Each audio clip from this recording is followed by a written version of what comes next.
আগের মিনি ব্লগটাতে তোমাদের হোটেলটা শেয়ার করেছি। তা দেখো, এখানে আমরা ফ্রেশ হয়ে তারপরে চলে এসেছি পুলে বেশ কিছুক্ষণ ঝাপাঝাপি করেছি। এখানে আমার দুই মেয়ে আর ওই যে হাজব্যান্ড। তারপরে খুব খিদা পেয়ে গেছিলো।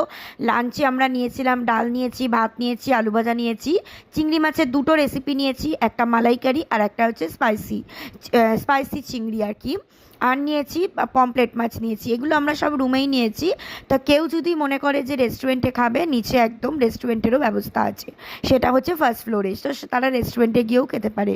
খাওয়া দাওয়া করে একটু রেস্ট নিয়ে সন্ধ্যাবেলা সোজা চলে গিয়েছিলাম বিচে গিয়ে টুকটাক ঘোরাঘুরি করে এই যে এখানকার বিখ্যাত মিষ্টি খেয়ে নিচ্ছিলাম।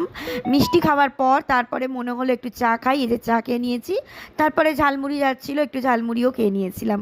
আজকের মিনি ব্লগটা এ পর্যন্তই। যদি তোমাদের ভালো লেগে থাকে একটা লাইক কমেন্ট শেয়ার করো, আর নেক্সট মিনি ব্লগের জন্য চ্যানেলটা অবশ্যই সাবস্ক্রাইব করে দিও। টাটা।